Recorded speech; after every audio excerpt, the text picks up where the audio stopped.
Everyone, and welcome to Hit and Hustle from OurSportsDaily.com. I am your host, Greg Flammang, and with me, as always, is Jamie Uyeyama, Jamie University. It is Thursday, January 9th. Jamie, is that correct? It is January 9th. I don't know what. February 9th. I don't know what day it is. Yeah. Nothing matters. There are no months. Nothing matters. We are here to discuss Notre Dame. Breaking news: Notre Dame offensive coordinator is going to be the topic for the day. Matt Freeman reported a new name in the search, someone that Notre Dame has spoken with who is completely new, right? Hasn't been brought up by anyone in terms of just like prior to, when all the lists came out. This name was not out there. And so we're going to talk about that, and that's going to be a good conversation. And we're going to talk about a little bit of, you put in 6 thoughts on a Thursday today, which I encourage everyone to read because there's a whole, there's 6 thoughts, right? Not just this one. We're going to talk about what Notre Dame's looking for in terms of experience, which is going to kind of come up with this new play caller that is, short on experience, but maybe long on potential and upside, right? Or if that's better, or someone like, Andy Ludwig, who's been calling plays for a really long time. So we're going to talk about that. And then the viewer questions, comments, if people have questions about the search and how it's going, please, put those in the chat, and we'll talk about those things. So thank you everyone for tuning in. As Nathan Urbach says, Joe Bros says, obliterate the like button, eviscerate the like button. Caress the like button, whatever your mood is today. Please do that. Please subscribe to the show. And stay tuned in to Irish Sports Daily and Hit and Hustle. And thank you for watching on replay as well. Thank you all for doing that. Sorry. All right, Jamie. This morning, Matt Freeman put out a report that Colin Klein has talked to Notre Dame, the Kansas State offensive coordinator, the former Kansas State quarterback, who I think a lot of people may have some, I guess negative feelings towards, because they lost to Baylor. Lachey Seastrunk, which I guess is not the fault of Colin Klein, but Lachey Seastrunk ripped them apart in 2012, thus giving Notre Dame the number one ranking in 2012, but it also vaulted Alabama into the number 2 spot. And I think everyone would have preferred if Notre Dame had faced Kansas State in that national title game. Probably wouldn't have been 49-14 or 42-14 or whatever it was. So, but we fast forward to 2023, and he was the offensive coordinator of Kansas State last year, and Notre Dame is talking to him. So, Jamie, First thoughts on a possible Colin Klein, joining up with Marcus Freeman in South Bend. What do you think of Colin Klein? Well, I mean, I'd be lying if I'd say I watched a ton of Kansas State last year. I watched a little bit of them. I liked what they did on offense. I think Colin Klein, it was his first year as a coordinator. He's been the quarterback coach. He was a co-OC before, but this was his first year as the full-time play caller. Yeah. Their offense was good. They were 21st in F+. They were 24th the year before, so it wasn't like a huge improvement, but they were good, right? And they won the Big 12, right? They beat TCU in the Big 12 championship game. Did a really good job. I thought they did a really good job with Deuce Vaughn and what they did there. I think he. With a couple of different quarterbacks, Will Howard and Adrian Martinez, I thought he used them well. Adrian Martinez, I thought, was kind of used perfectly for what he is, right? For all the people that knew him at Nebraska, he kind of accentuated his strengths, right? And really used him as a weapon in the running game. And and Howard wasn't a big runner, right? So it was much different, feel with Howard at quarterback. I don't know. I think that, I really don't know enough about him to say this is people should get excited about it. But at the very least, it's intriguing. And I think it's kind of goes back to the unknown, the known and the unknown, right? When you have, Yeah. and I wrote about in Six Thoughts today, like Andy Ludwig, the good is that he's got 25 years of being an FBS coordinator. Like nobody else has that. Like that's, that experience is invaluable. Well, the bad is that he's got 25 years of experience, and you can pick out a lot of bad from his, you can pick out a lot of good, but you can pick out bad too from his time, whatever. Like he never had a top 10 offense. He never really had an explosive offense. 2 years out of the last 13 years, he have explosive. Do they finish in, like top like 40 basically, or top 30 in explosive plays from scrimmage. So I think, it's like you're picking, it's like a lot of upside. Well, not saying they're picking him, but just like you're going through the choices, and a lot of it, because like I said before when we were talking on the show, there isn't like this home run guy that checks all the boxes. Right, it's like, right. So Marcus Freeman had been a coordinator long enough when he was at Cincinnati, and then he had multiple years of good defenses and 1 year of like a really great defense. Well, Colin Klein, you got 1 year. So it's like more of like almost like Chauncey Stuckey. You're hiring him a little bit based on kind of, if you make that hire, you decide based on like what you think he's going to be. So there's risk in that. Obviously more risk than hiring an Andy Ludwig or a Jason Candle or whoever, right? Yeah. But I also think the reward is possibly better. So that's kind of what you got to weigh there. Yeah. Jamie, you mentioned Six Thoughts, and I want to bring up this comment from Westwood Manor Films. Just want to give Jamie a shout out and let him know how much I enjoy his Six Thoughts on a Thursday. It has become an appointment reading for me with my coffee Thursday mornings. Always interesting. So thank you, Westwood Manor Films, for thanks, that comment. Man. Appreciate it. And look, everyone's talking about Jamie's Six Thoughts on a Thursday. It blows up. It really does. So well-deserved kudos to you, my friend. All right. So I think part of it too with Colin Klein for me is so his offensive structure, as much as anybody else, is very similar to Notre Dame, and I think fits really well with what Notre Dame has been doing. So I think from a structure standpoint, I think that would fit in really well. Like I think that I think Sam Hartman would do really well in the offense, right? Like it's hard to, and you kind of said, like, it's hard to make a big judgment on Colin Klein because it's only been the 1 year, right? And so that makes it, it's like you said, you're kind of projecting a little bit. To me, I see him as pretty close to Reese in terms of just where they are. And, Reese has obviously been doing it for longer, but it's really about the same. It's about the same.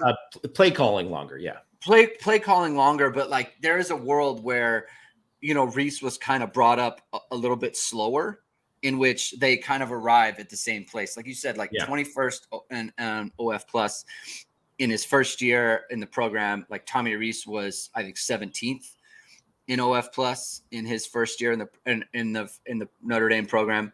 The other part of that too is like the two quarterback thing is a big deal for me. Being able to juggle that situation and get the most out of both players. That because look, he only had Adrian Martinez for the 1 year, right? He was not in the program. It's like Tommy Reese inherited Ian Book, right? So he knew what he was all about. He was his quarterback coach, right? So he knew all those things, right? He was very close to the program. Adrian Martinez was not in the Kansas State program. He came in, and Colin Klein was able to get a lot out of him, right? You were able to. Mitch of a Heilig brings up a good point. Like ability to consistently get Deuce Vaughn open in space intrigues me. Tyree not as good, but just as fast. I think having an athlete like Deuce Vaughn, smaller guy, right? You can't just throw him in there and hope that he cooks, right? Like there is a certain way that you need to get him the ball, and they obviously were able to, right? Like well over 1,000 yards this last year, one of the better running backs in college football. Like to me, it shows an ability to get the best out of your players and to evaluate what you have and move on. Like you said, won the Big 12, and not just that, but in the first game against TCU, they were had a big lead in that game as well, right? Yeah. And obviously the fourth quarter didn't go so well, and things kind of fall apart there. But I think there's a lot to like there in terms of what he can do with an offense like Notre Dame has, with Notre Dame's personnel.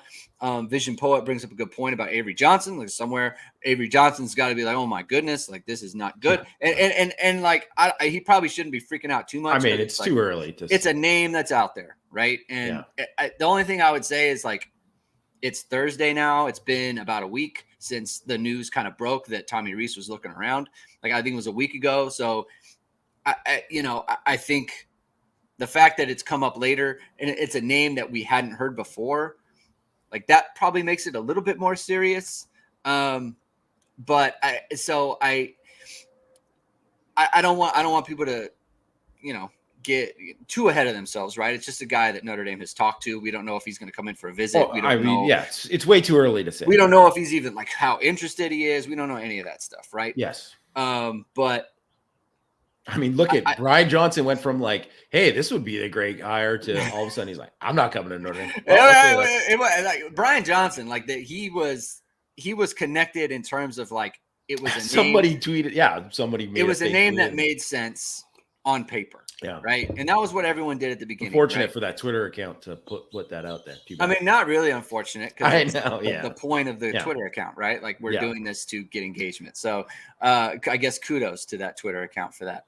But he's never been connected to Notre Dame post the initial list that went out. Right.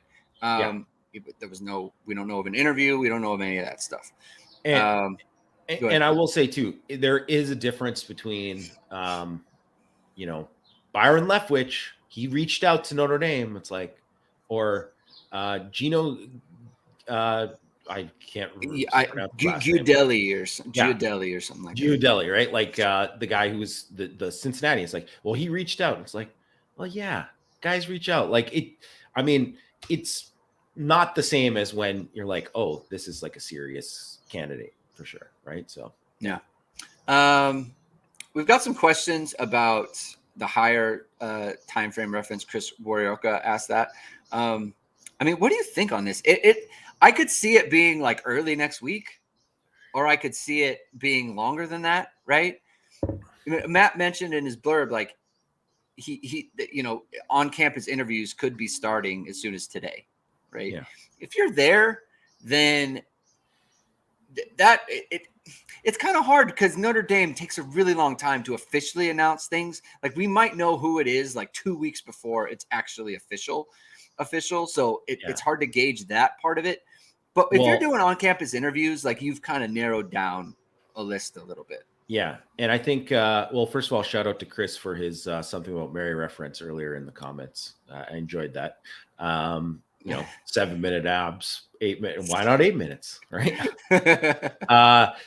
So I think time frame preference is, I think it's interesting because I think you want to get it done as soon as possible. And I think one of the things with Notre Dame before is they were vetting guys after they were getting the hire. So they took long. Now they're kind of more proactive with it because you have to be. It has to be done sooner, right? So I think that that's kind of how they have to approach it or whatever, right? So, and I also think like, you don't. I mean, it's not for sure going to happen, but Matt put it out there, that if say Lou Anarumo, if he gets the Arizona Cardinals job, he might look at Al Golden to be on his staff there, right? And if that's the case, then it's like, well, you might have to look for a defensive coordinator, right? And if that happens,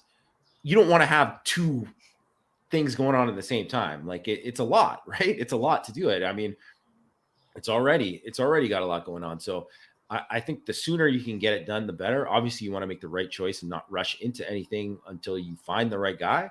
But I would assume like by this time next week, I think we'll probably have a pretty good idea of like, if they haven't decided, we'll kind of know like these are the names they're focusing on. Yeah. I'll put this up. It's a fact. I'll put this up as a fact. Mitchell Vahiluk, my company owns FlightAware. A flex jet from Manhattan, Kansas landed in South Bend yesterday afternoon. I mean, you heard it. Breaking news. That is a fact. You can't argue with that. If a flex jet from Manhattan, Kansas landed in South Bend, it's indisputable fact, right? We don't know who was on it. I mean, I don't know how often people from the Little Apple are flying to South Bend. So. There you go. Could be. And I will say this. I'll get Chris. We'll get back to that comment. So this is what I'll say. Just my initial impression when I heard the name. So some of these names, like I hear them, and I'm like, I don't know. Like I don't know, you know. And so when I heard the name, I thought, oh, that's interesting. That's interesting, right? Because my impression was that Kansas State. I watched them a little bit, right? Just as not analyzing, just watching the games. And you think I like what they're doing, right? Like they got a fun little team, right? Then they got a fun little offense, and so that's my first impression. And I will admit, like after doing a little bit of research and digging and that sort of thing, and that'll happen more as the days goes on if he kind of continues to be connected to Notre Dame. We got flight trackers in the it's good I stuff. can't get in on this. I mean, I appreciate everyone who looks at this stuff, but I'm like, I do not care about it. No, it's fine. It's fine. It's too much. It's too hardcore for me. So seek and destroy, right? So he's kind of at where I'm at. Your realistic choice. Like I honestly do think that of everyone, Colin Klein and everyone who's been mentioned, right? And this gets into like the other kind of, Notre Dame is keeping this very tight-lipped, right? So like a lot of the names like Joe Moorhead, we have no proof or no evidence or any report that he's even spoken to Notre Dame like that. So that's just kind of like throwing names out. Like same thing with Sean Lewis, right? Same thing with Andy Ludwig. Maybe he's talked to Notre Dame, but like, what does that mean? So many of the names we have no idea where they are in the process. If Notre Dame is even like a serious player, we don't know if it went from we don't know if it's a phone call, a 10-second phone call to and being like a polite no. We don't know if it's like they talked on Zoom for 3 hours. Right. We don't know that hey, he's coming here, that they're going to go see him. Like we don't know that yet. Right. And I would also say, like Steve Mattingly, there's a flight leaving South Bend tonight heading to Toledo, Ohio. Like Notre Dame recruits in Toledo, Ohio, right? So it's I don't know if it's that or if it's a dead period or what, but Notre Dame does a lot of recruiting. I mean, it could be anything. It could be anything, right? I would say coming in, it would be a lot more indicative to me than going out. Because Notre Dame's not going to go meet someone for an on camp like they're going to come to Notre Dame. That's how it works, right?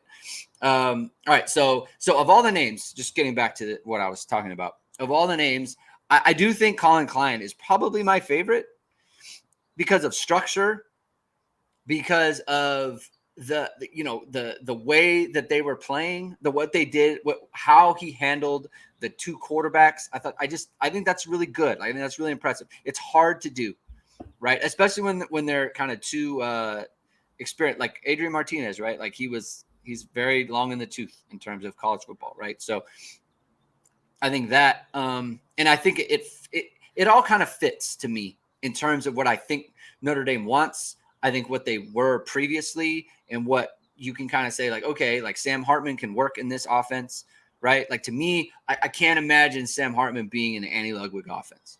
I just can't. Like I don't see it. Maybe it could work. I don't know. Maybe Andy Ludwig's got like this like playbook and mothballs. It's like, man, if I ever got a quarterback who I just could cook as a passer, I'm going to bring this out, but I've never had it in my entire life. And I've just had these plays that I just can't wait to call and all these other things. Maybe that's true. It's hard for me to see it. So what about you, Jamie? Of all the names we've heard the names have been out for a week now. Of all the names, who is your top realistic? Like he says, realistic. I mean, I guess I don't know. Like, I don't know for sure. Like, I guess if Sean Lewis, if I could say that he was realistic, would he probably be mine? But I don't know how realistic it is if that's happening. But I just like what they did at Kent State. I like the veer and shoot. I like what they do in terms of like spreading out stuff in the running game, how it's like, an explosive running game. And I think that could help Notre Dame. And I also think he's like one of these coaches who's on the rise, right? Like he's the guy that you want to get attached to. So, but I mean, Colin Klein would be up there too for me. I would say that. I'm so like, it's funny though. I think you can tell like what people prefer if you just say, like, someone says, man, I'm an Andy Ludwig guy, or I'm like Colin Klein or whatever, right? Because it's that difference between the two, right? It's the known quantity, but and the unknown, right? And I think that's like one of the things that I think I would prefer. I'm all about like for Notre Dame. I think they need to get somebody who can get them to a higher level. It's not good enough to be, even if you just say like Notre Dame could be a top 15 offense. They're not going to ever win a national championship being a top 15 offense. It's not going to happen. You got to be like a top 5, top 10 offense. That's just how it is. So I just think that you have to get someone that you think is like, this guy is going to elevate the offense and elevate the players and recruit at a certain level too, right? So like that's the one thing with Klein too, right? Like he landed Avery Johnson. Avery Johnson was a big time recruit. Like, I mean, people tried to steal him too, and they held on to him. Like, I think that's not nothing. That's not nothing, right? So that matters. Like, and also too, is Sam Hartman's going to be happy with that? Like you said, he's going to be a good fit with it. CJ Carr, right? The other quarterbacks, like all these guys, you have to look at like who you have on the roster right now and who's going to be the best fit with what name. So yeah, in that sense too, a guy like Klein would make total sense. Yeah. James Pettiriccia.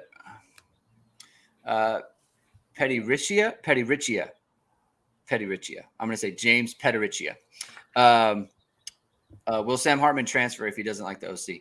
I think what would have to happen is they would have to bring him in. They would have to go through spring ball, and he'd have to say to himself, I truly hate this. I truly think it will not work and it stinks. And I'm not going to, like, it would have to be that. I don't see that happening. Like, that is an extreme outcome, right? Super long tail, right, of the bell curve. Like, that is it's not impossible, but I don't see that being the case. I also think that, like, normally you maybe wouldn't bring in a player and have them, or maybe like even quarterbacks in general, to meet with an OC candidate. But I think in this case you could. You might do that. Yeah. And so I think that would be part of, the interview process too. I wouldn't be surprised. I mean, I wouldn't be surprised if they kept it separate, like, because they're not going to have total say in it. And you don't want to have someone that's like, they're like, this is the guy. And then you're like, we're hiring somebody else or whatever. Right. Or we couldn't get that guy. But I do think it kind of matters. It's one of those things, like, how like it's when you're getting married and it's like you're going to propose and it's like ask permission from the father-in-law, right? Like, I didn't ask my father-in-law's permission, but I let him know what I was doing, because it's like, I'm going to do it anyway. I knew what he would say because we have a good relationship, but it's like, I'm not asking your permission. I was just envisioning you were like, hey, I'm marrying your daughter. Okay. Like, this is what's going down. Like, just so you know. No. I said, hey, this is what I'm thinking, right? This is what I want to do. And I think it's a pretty good analogy, what do you Greg. think about I have that? to agree. Like, I think that's a pretty good. I think that's like, I think, and this is why I'm doing it, right? Like, well, also too, if you say that you're, I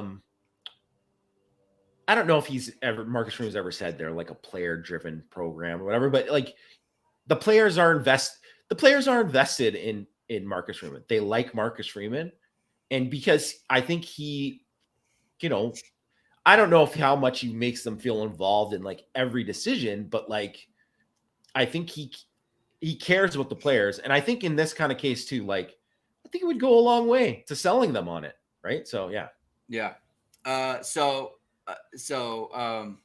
Joel Easton says, other than Ken Niumatalolo, is there an OC that could look at Hartman and say, I want to hand the ball off. I want you to hand the ball off more, right? Like he doesn't think so.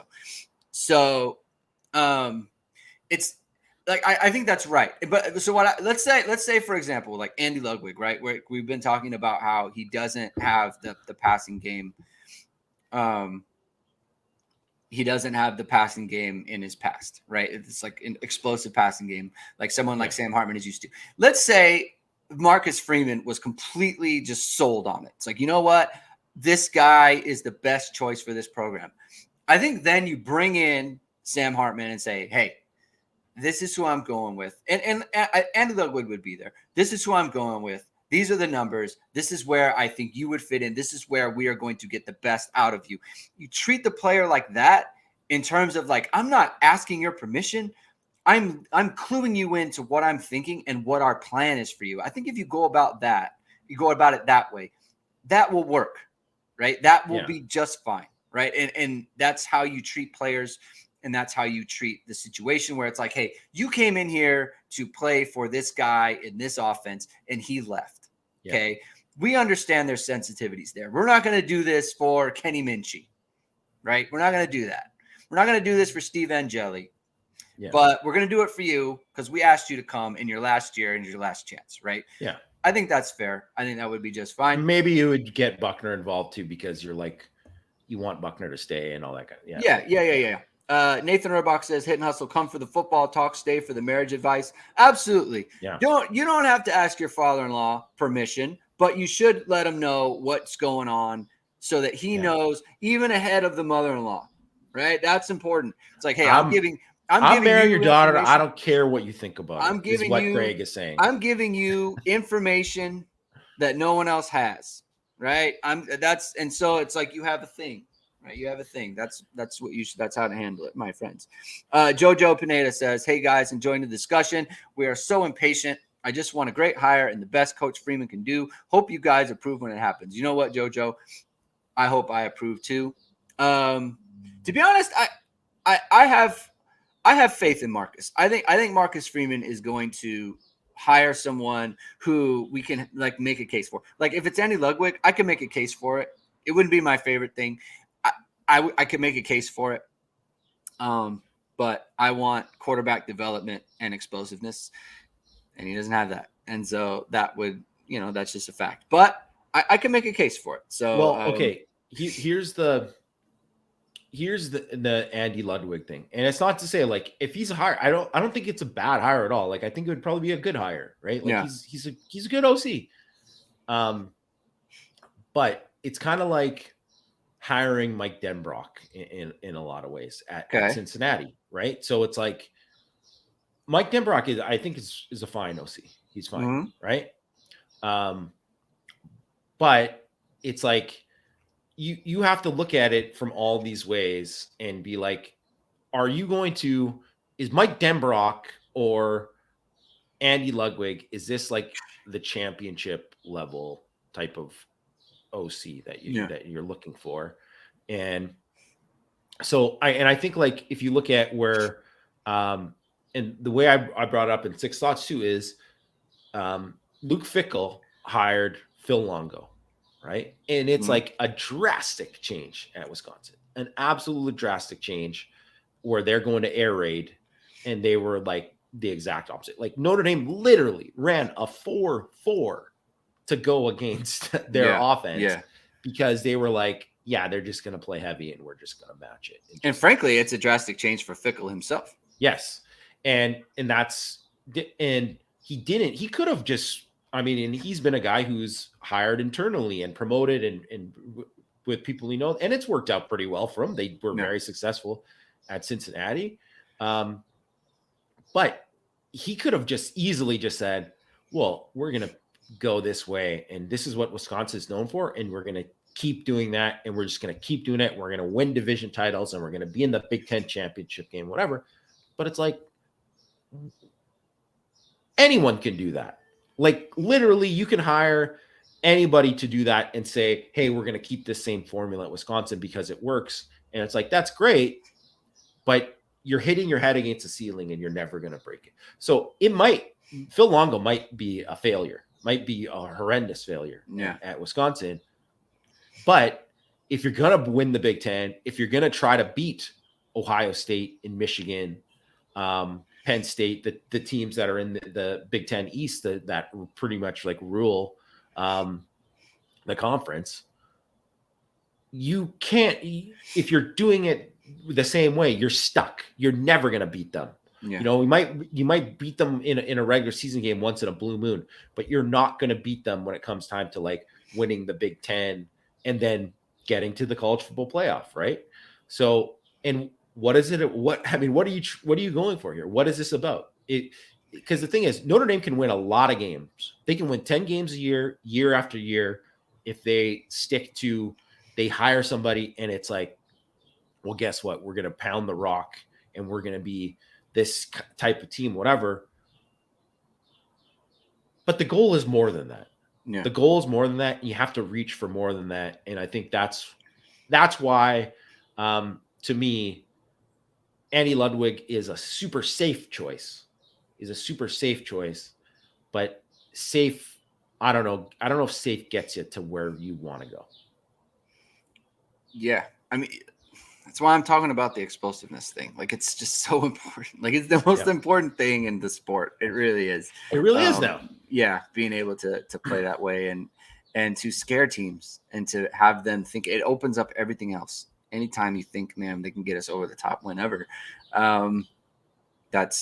it's scary, right? And so, and that's the case for Sean Lewis, right? Like Drunk Vigo bring up Sean Lewis, like you brought him up as, you know, your kind of favorite right now. To me, like the veer and shoot, like I don't know, like that's tough, man. Like to me, that's like a tough sell for. I mean, that's like a program, like kind of reshaper, honestly, and like in terms of the way that they play and that sort of thing. I can see why, like schematically, it causes a lot of problems. Like I trust me, I'm not gonna like downplay the offense. It's just like for Notre Dame, man, that's like tough. Like I just think it's hard for me to see it, and I could really see it crashing and burning. I mean, to your point, like you got to go for it eventually. So that's the case I would make. Like if it was Sean Lewis, I would say, look, you have to play in a way that is going to make the elite defenses that you play against, like you've got to put them in a bind. You got to find a way to put them in a bind. Like to me, the veer and shoot is very like, we don't have the best players. And so therefore we're going to put you in situations that, you know, are difficult that you don't see. Right. So, you know, go ahead. Okay. My only counter to that is one of the things with say USC was they were like, we don't need to be like run it. We can run it how we run it because we're USC. But it always, or like Miami being like, we're going to just stick to this thing and stuff like, well, how about if you, as soon as like, I think as soon as USC went air raid, they became like tougher to defend because they that's what they can get in bunches, right? Stud receivers, right? And so they're not Texas Tech with the air raid. They're like, they can be like Texas Tech on steroids, right? Because they can get all these different guys there that can open it up. And really, like, obviously you need, I don't think full like Graham Harrell, even though Graham Harrell did a pretty decent job there. I mean, it's a different story with Lincoln Riley and his version of the air raid. But I think it's like, I mean, to me, that was like game on as soon as they made that, because it was like, it is a system that like has worked, and it can work and work with players that are maybe like in a system that like, yeah, maybe you could say it's gimmicky because you don't have to have as much like line talent as whatever, but that's the other thing. They didn't have all that line talent and whatever, and but then imagine if you do have that line talent, I mean, you could still run the football pretty well because a lot of it is about like getting advantages for numbers inside and all that kind of stuff too. So that would be my only counter to that, is that I think like one of these things is with a lot of offenses, it's like weird too how like I always thought that Ken Niumatalolo, and one of the things was he never got a Power 5 job, but he interviewed for a bunch of them, right?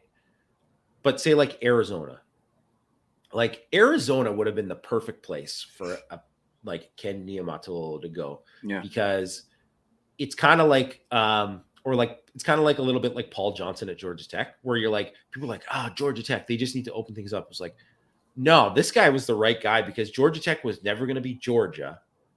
So they could have to be like, they're in that middle. And this is what separated them, was their thing. And they weren't great every year. I mean, they won the AC a couple times with him, right? Like that's like basically more than they had done since like Bobby Ross, right? And Arizona maybe could like be good every once in a while if they ran like triple option or something different. And I'm not saying like Notre Dame has to completely zag, because they are going to get enough players, but I'm not an air raid guy, right? Yeah. Like I don't think Notre Dame should go to air raid, but I'm just saying in terms of like, I don't think they don't need to be stuck in a box, because if you get stuck in a box, that's how you end up with the safe choice. Yeah. So you're not an air raid guy. Steve asked, right.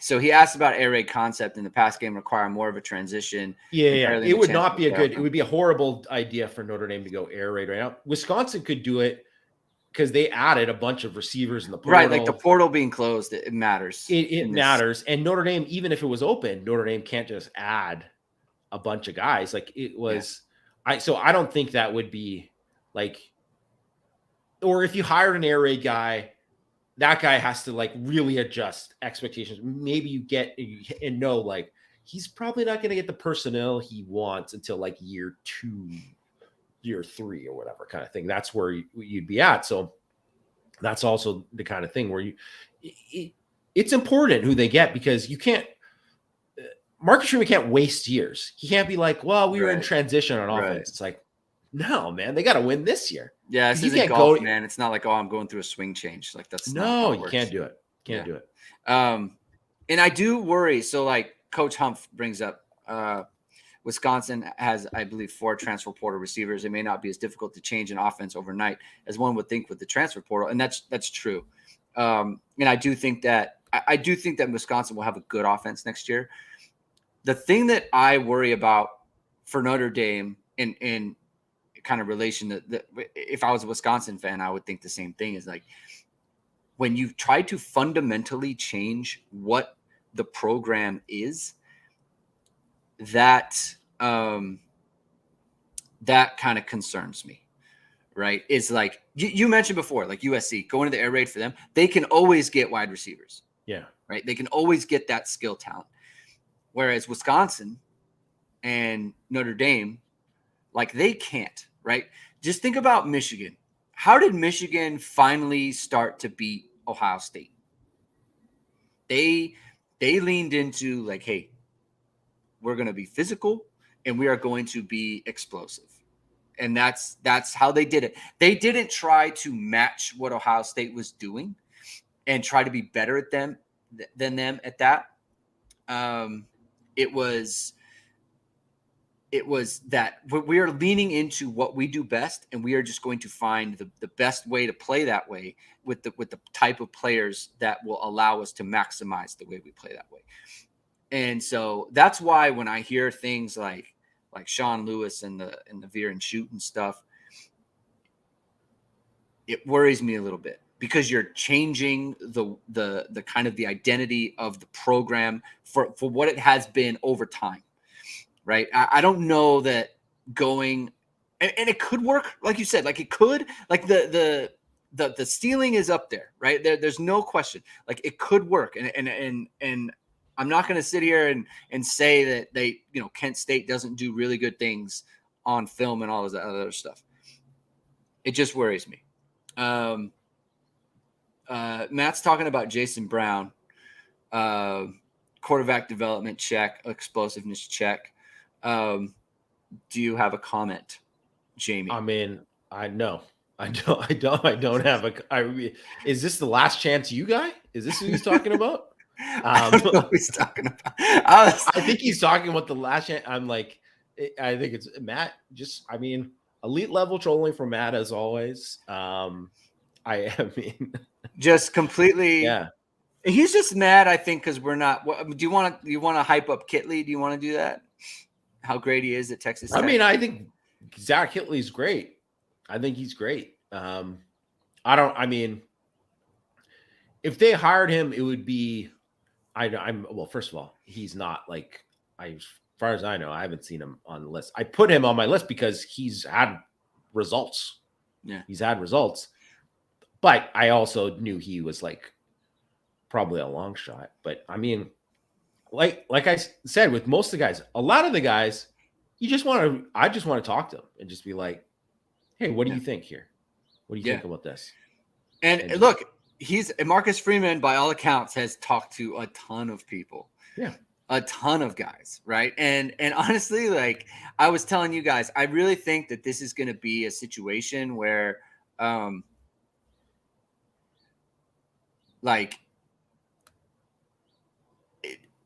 what's his name? I can't. Thamel. Pete Thamel is going to. Pete Thamel is going to just tweet it out one day.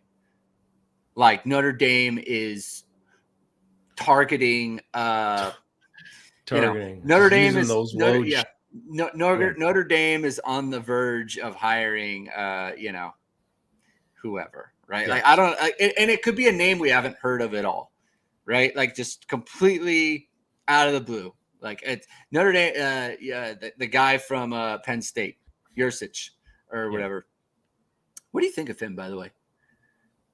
I mean, I think he's good, an offensive coordinator. Look, Nathan, I totally didn't see this. All right. We're gonna bring it up as if it was a real. Nathan Urbach says, "Have you guys heard anything on Yursich?" I mean, I haven't heard anything on him regards to Notre Dame, other than just like people kind of, wish casting him to kind of be a potential guy. Like, I don't know if you'd leave Penn State. Like, Penn State's a pretty good job right now. They got a lot of young talent on that offense. Their offense was pretty good last year. I think it'll be better this year. If it would be an interesting, he'd have to be like not like James Franklin, really want something else, to kind of get out of there. But I think, like, especially at Oklahoma State, he was great. Yeah. He was really, really good. So he's a good. I think he's a good coordinator. I don't know if I have no idea if he'd have any interest in going. And I think if that happened, Notre Dame would have to be like basically like just here's Brink's truck of cash and just take blank check. What do you want? Yeah. I think, and probably with a guy like that too, if you're going to do that, you probably have to say like, well, you can also, make us some staff changes or something too. And I don't know if Notre Dame would want to do that. So I think it's probably I guess it could happen. I mean, that would be like a whole different thing that I don't think Notre Dame has ever really gotten into that, where they've just like been like, we're stealing this top coordinator from here, or like, I don't know, or maybe it's been years and years since probably they've done anything like that. I mean, the closest thing is Marcus Freeman, where they didn't steal him. Like it was pretty obvious. Yeah, but that was it was like kind of a bidding war type of deal. They did steal him from LSU. I mean, that did happen. That was a battle for him. Yeah. Yeah. And it's one of those too, where like, it would be that's got to be super quiet because Yursich doesn't want it out that he's talking to Notre Dame, right? Like it's got to be like vetted and it's happening, or like we don't mention it ever. Kind of thing. And the other thing is too, and this is something to think about. It's one of the reasons why, Tommy Rees didn't leave for money. He left for opportunity because Alabama, whether he wants to be an NFL OC or a college head coach, he thinks he can get there quicker by going to Alabama. And it's probably true. And guess what? Notre Dame, if you're the OC at Notre Dame and you have success, you're getting a head coaching job. Yeah. You're getting a head coaching job. That's just what it is. Unless you're Chip Long and you're not a great guy. Then you're not getting anything. Yeah. And no one wants to hire you. But yeah. I think, like, aside from that, like, I mean, that should probably say it all about Chip Long, because look at everybody else, anybody else who had success at Notre Dame is on the up and up. They got another job. I mean, Mike Sanford, it didn't work out for him, but he got another head coaching job and he kept going and whatever. It helped him coming to Notre Dame, right? Chip Long's like the only guy that it was like, his on-field success was like pretty good, but it was like, and people were like, no way am I hiring this guy, right? Yeah. Says a lot. Thank you, Michael Krostositz, Kotrositz, for the super chat. This is Freeman's most important hire in his young tenure at Notre Dame. He needs to get this right, and Freeman we trust. He does need to get it right. That is absolutely correct. He does. And it is very important. This is a big one. I mean, it truly is. Like, it's a very good point by Michael. Like, this is very big. Yeah. This could make or break his tenure. So I kind of got lost because I was making fun of Chip Long. But, like, the thing with Yurcich is, like, he could have a really great offense at Penn State this year. And, yeah, he could probably get eventually get a head coaching job from it. I would say doing it at Notre Dame, there's a better chance of him doing it. It's just, I mean, Notre Dame is a bigger brand than Penn State. It just is. So it's just something that, and Penn State too, it's like, you can be really good, but it's like, are you going to win the Big Ten? Well, Notre Dame can be really good and maybe, go to the CFP. And then if that happens, he's probably going to get a job somewhere. So I think that's one way to look at if he was doing it. I think that could be a thing, but I don't know it is. Yeah. All right, Irish guy. This is pretty funny. This whole thing was in a meeting. What are the hot names?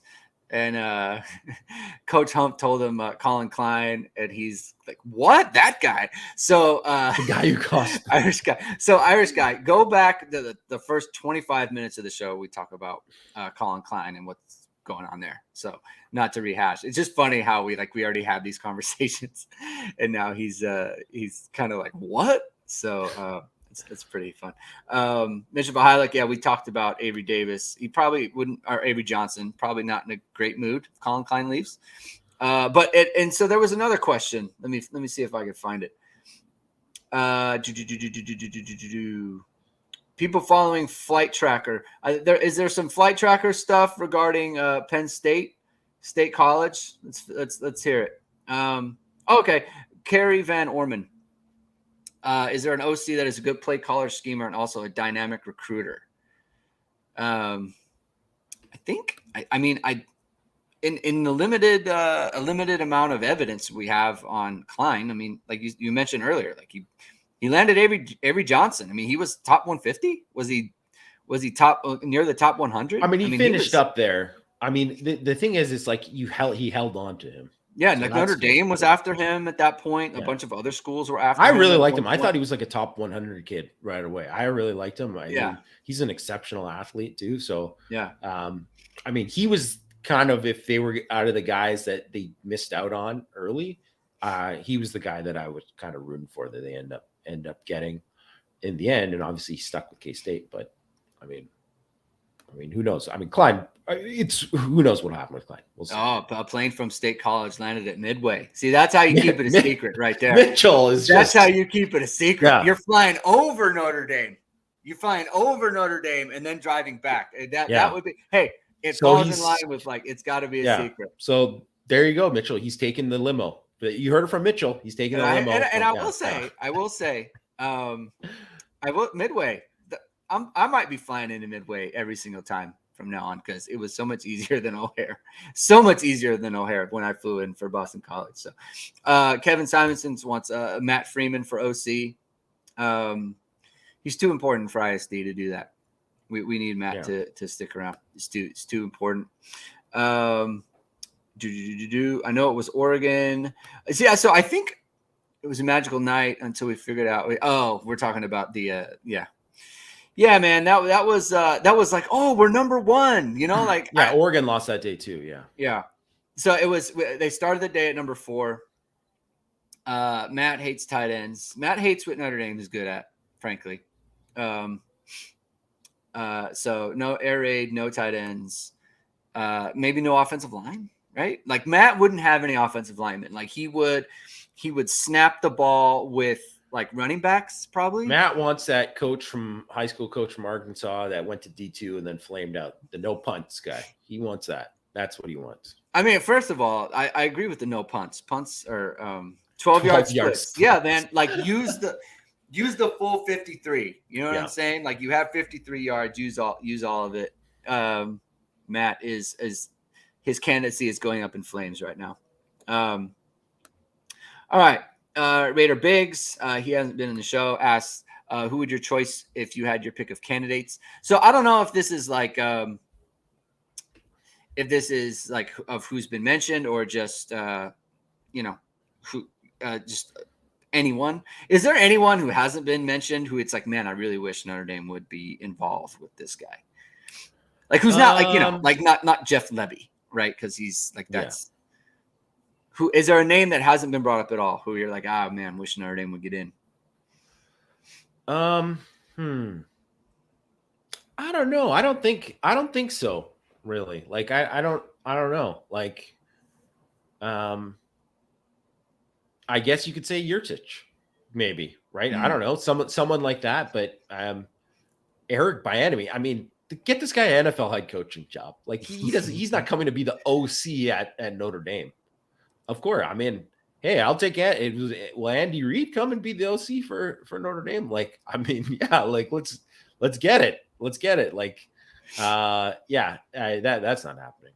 Yeah. So okay, Nathan Erbach, Tommy Reese. It would be like in the movie Draft Day, where you send out the draft picks and then you call back. It's like, I want him back now. Now I want him back. So now this is when Marcus calls Tommy and says, hey, I want you back. Like I talked to all these people, don't want him. Here's $5 million, right? Tommy would do it. I mean, it would be the greatest story in the history. Like, honestly, I would just go live for 12 hours just talking about it, about how big a move that is. That would be awesome. Kevin Simonson says no O-line. That's why he loves the Bengals. I think that might be too soon for Matt to deal with the no O-line situation. So, all right, Jamie. I mean, what do you think? Any of the guys that already moved positions, Reese killed us by waiting. I don't know what that means. Let me see if by waiting to, I mean, the job wasn't open before, so I don't think that's why, whatever. But by the February, like he waited till February. It was got it. Yeah. So Garrett Riley. Yeah. He would be one. I mean, he would be one. I guess Notre Dame would be trying to talk to him. I mean, they would try to talk to him. I'm sure they would talk to him, but also he's an air raid guy. So if you're like not an air raid, like that's what they run, right? I mean, you brought up a good point on the last one. Like all the best offenses and that stuff, like they're all head coaches. That's the problem, right? Yeah. Like, when you go DC as a head coach, you're kind of dead to that, right? Like, you would need your head coaching vacancy to be open. So like, okay, so Oregon, Dan Lanning, right, was the DC at Georgia. And then they had Kenny Dillingham, and then he left. So he was considered like, he was, really good from the Norvell tree, really good job. And then he's gone. I can't remember who they hired, or did they hire anyone yet? I don't know. They did. But anyways, right? So it's like, it's tough. But I mean, obviously Dillingham did it. I mean, Bo Nix was donezo, and then he really like kind of resurrected him. Yeah. So, I mean, it's tough. There's not as many great OCs out there as people think. Yeah. Yeah. It's on paper. Like you said, there's a lot more DCs.